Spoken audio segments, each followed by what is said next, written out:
Welcome back to another SimTune tutorial video.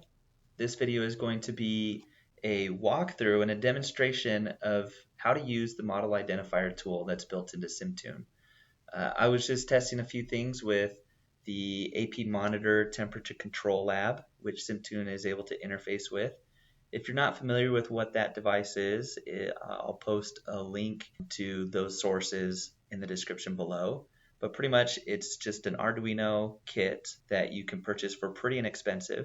And it's got 2 heat sinks and 2 thermistors and built-in programming so that you can play around with either single PID control or interacting PID controllers, or even extend on to advanced process control. It's just one of the things that SimTune is built to be able to play around with. And when I was testing a few things, I ran into a few obstacles, and I just wanted to share the techniques I used to get over those obstacles and obtain a pretty good looking model of my process. So let's start from the beginning. I did step testing with my interface to the temperature control lab using this button here, and then when I was done recording, I hit it again, and it brings up this historical trend.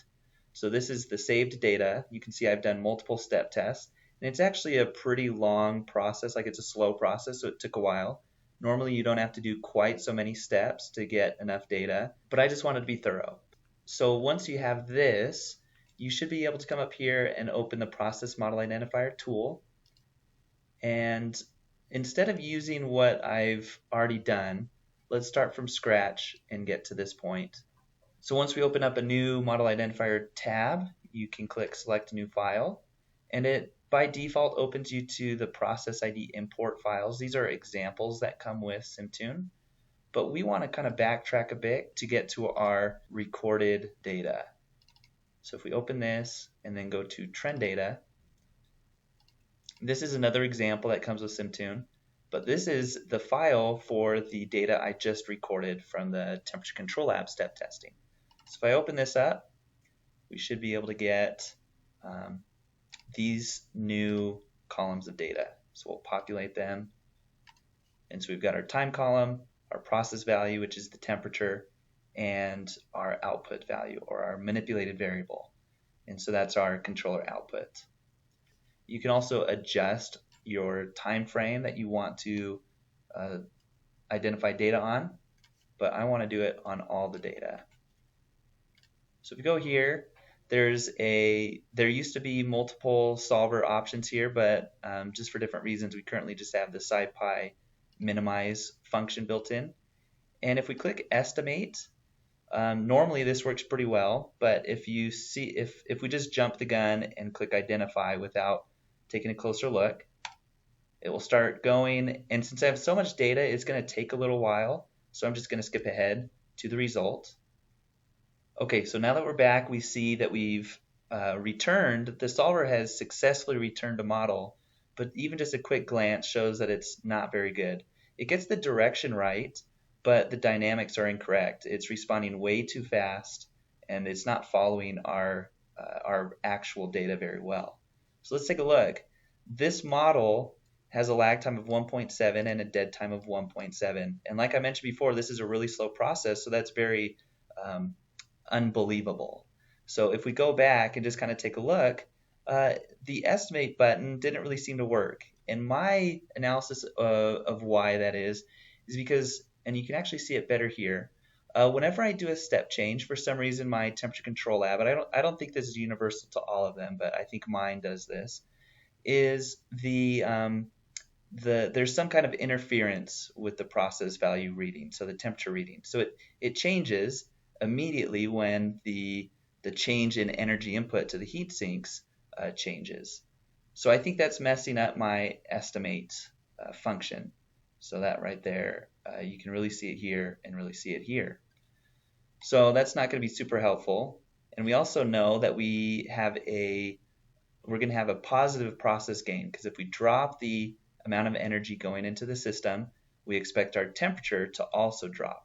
So we can get rid of that. In fact, just change it to 0.1 because we know it's not going to be 0. And so I like that process gain estimation right there. Lag time, like I said, we know it's going to be a lot bigger than this. So let's come up here and change this to like 100 seconds. And if you really want to do some better analysis, you can go back to the historical trend and actually do some graphical analysis first to see what a good estimate of the first order plus dead time model would be. So if we go back to here, I'm setting the initial guess to 100, and I'm just going to set this to like 2,000 seconds. Now, if we go to dead time, I also think that there might be a slight bit of dead time, or at least to get a decent model, we can see that it drags itself a little bit while it's kind of turning the corner to get back. So I think I want some dead time to be included in the model. So I'm going to set this to 50, and I'm going to put this to 200. Okay, and we'll just keep the PV offset the way it is. The PV offset is kind of to shift where the starting point of the model is. Okay, so we've got a first order plus dead time model, but if we didn't have any PV offset, and let's say the process gain was 1.09, you multiply that by 100, because that's our output range, that gives you your range of your PV model, which would be 109.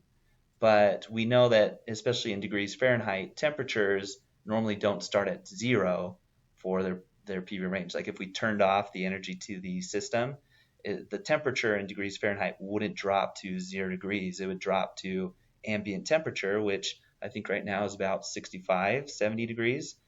So that's where the PV offset comes in. It kind of sets the starting point for the model. That might have been extra information that you didn't need to know, but we'll just continue. So let's try this again now that we have better initial guesses and better bounds for our solver. And we'll click Identify Model. Once again, since I have more data than I probably need, it will take a while, so we'll just skip to the results.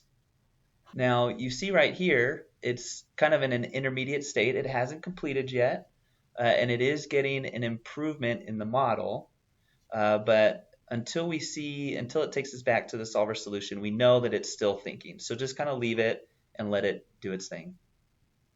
Okay, so now we're back. The solver has completed 100%, and you can see we've got a much better model, a much better fit of our actual data. So let's take a look at what the results were. We've got a process gain of 1.15, a lag time of 132, and a dead time of 11.59, and a PV offset of 80, which I think might be a little high than what it really is, but still pretty close. It's pretty reasonable, and the whole package is giving us a pretty good fit to my thorough step testing. So I'm pretty happy with that. Let me think if there's anything else I want to talk about.